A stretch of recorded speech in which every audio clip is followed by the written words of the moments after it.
Olá, meu nome é Leidiane e sou aluna do curso de Engenharia Civil. Nosso projeto vem abordando os materiais de construção e o seu impacto no meio ambiente, a reutilização como forma de construir com sustentabilidade. Nossa equipe é composta por mim e por Cristiano Jardim, na disciplina Projeto Integrador 1. No cenário atual, as questões relacionadas ao meio ambiente tornam-se de grande debate, pois a capacidade do homem explorar recursos naturais é maior do que a capacidade do meio ambiente se recuperar. Pensando nisso, viemos relatar acerca dos impactos ambientais causados pela construção civil e seu descarte inadequado, trazendo soluções técnicas em todo o processo produtivo desses resíduos, com o principal objetivo de dar um destino final para estes resíduos, diminuindo assim o impacto ambiental.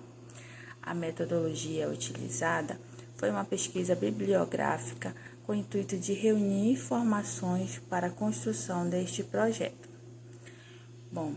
Com as novas tecnologias, a industrialização provocou um crescimento populacional nos centros urbanos, havendo assim a necessidade de infraestrutura, no que torna incontestável o crescimento da indústria da construção civil.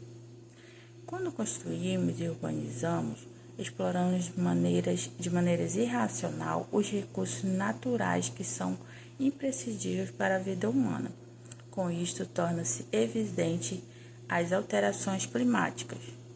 Um marco histórico foi a Conferência do Estocolmo, que ocorreu nos dias 5 a 16 de junho de 1972, que reuniu 113 países para discutir os problemas ambientais, tornando possível ter um levantamento real do papel agravante que o setor da construção civil exerce sobre o cenário ambiental.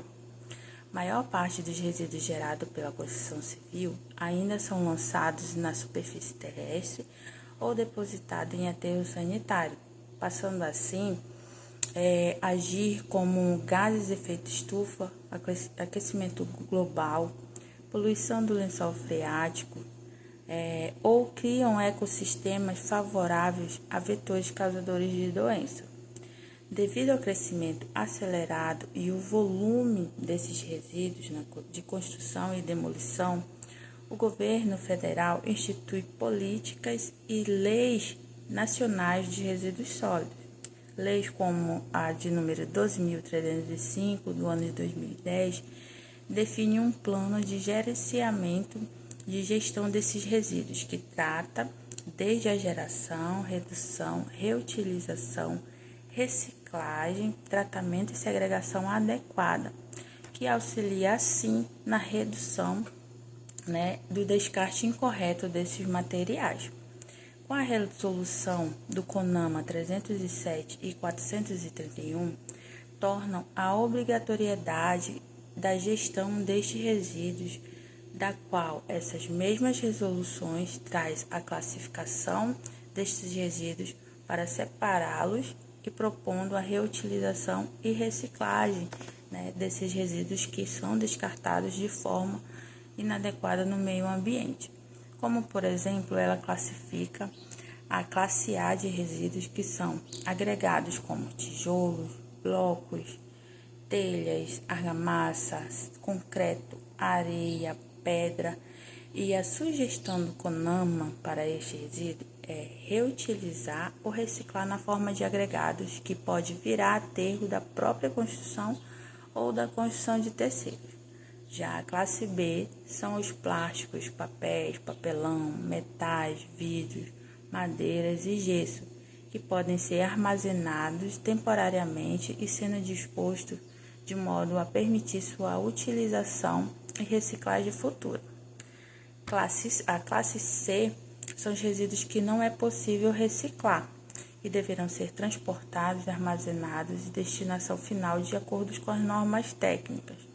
Classe D são resíduos perigosos, como tintas, solventes, óleos e amiantos contaminados, e deverão ser armazenados, transportados, reutilizados e destinados de acordo também com como as normas técnicas definem. A resolução do CONAMA define a responsabilidade legal para os municípios e empresas para incorporar um plano integrado de gerenciamento de resíduos de construção e demolição, tendo assim um controle de quanto que cada empresa ou que cada município gera de resíduos, a quantidade de resíduos gerado pela indústria da construção civil. E após tornarmos o conhecimento das classificações desses resíduos, fizemos uma visita técnica em campo, visando saber se já fazem uso de suas atribuições, nos descartes corretos desses resíduos, onde o meu colega Cristiano Jardim irá dar continuidade ao nosso projeto, exemplificando melhor e explicando como foi sua experiência na visita numa obra em sua cidade. Boa noite a todos, meu nome é Cristiano Augusto Jardim, sou estudante do curso de Engenharia Civil e venho aqui dar continuidade à apresentação do nosso projeto Integrador 1, Edifícios Sustentáveis. E dando continuidade aí ao vídeo da nossa amiga Leidiane Coelho, que falou sobre as classes de resíduos, eu vou comentar sobre o transporte e descarte final desses resíduos.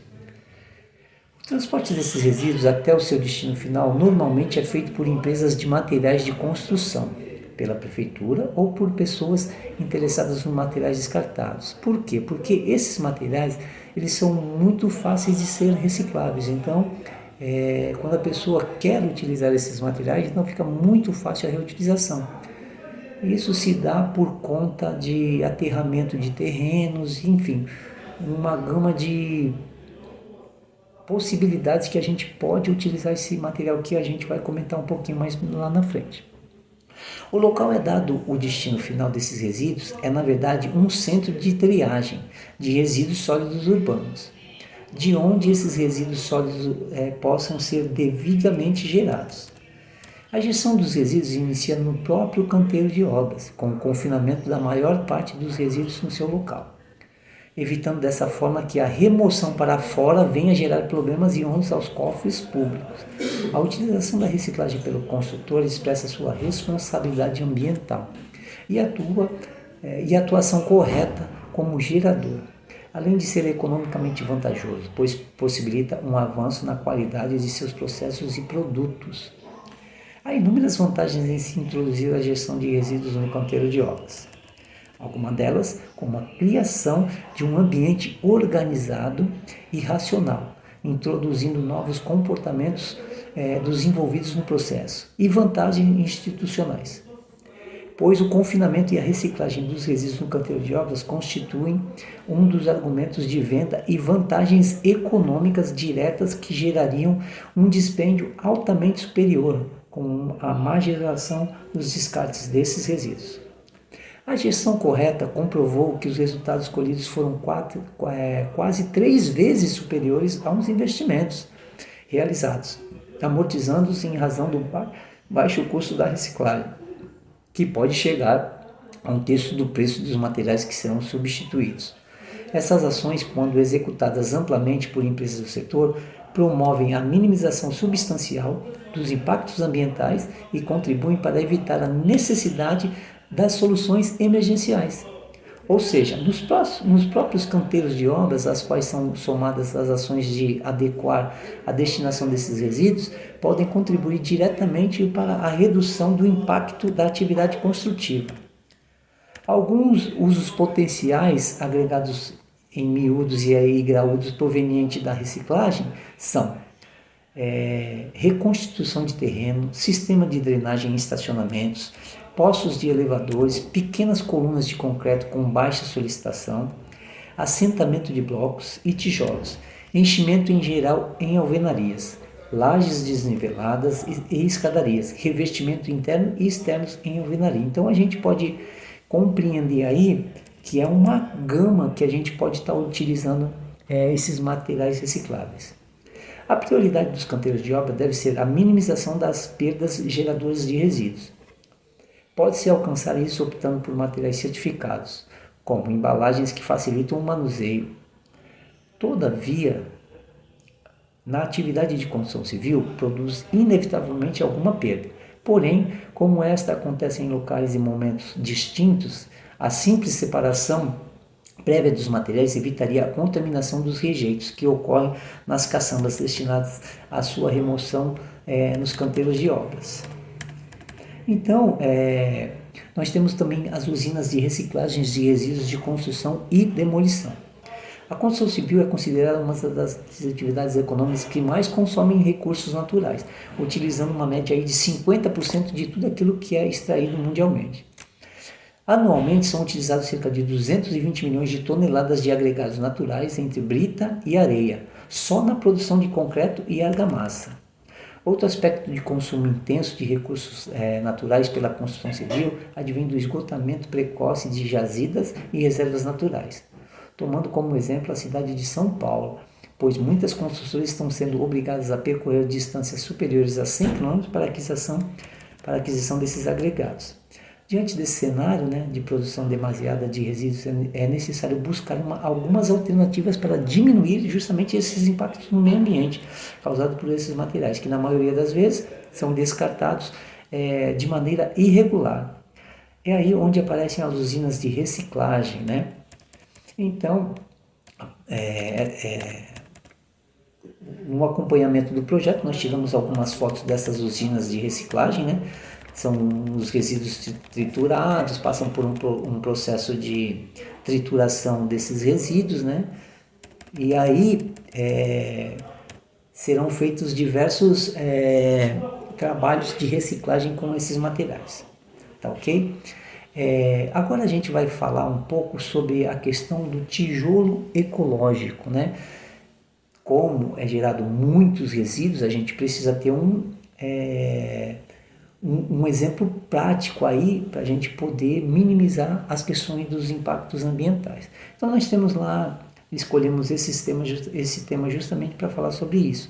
É um exemplo prático para a reutilização dos resíduos de construções. São os tijolos ecológicos, que podem custar cerca de até 30% menos que os convencionais, pois dispensam um processo de queima e, consequentemente, evitam a emissão dos gases liberados, Então isso é muito importante. O processo de queima é evitado e entra-se o processo de prensamento, que a gente vai comentar aí, tá?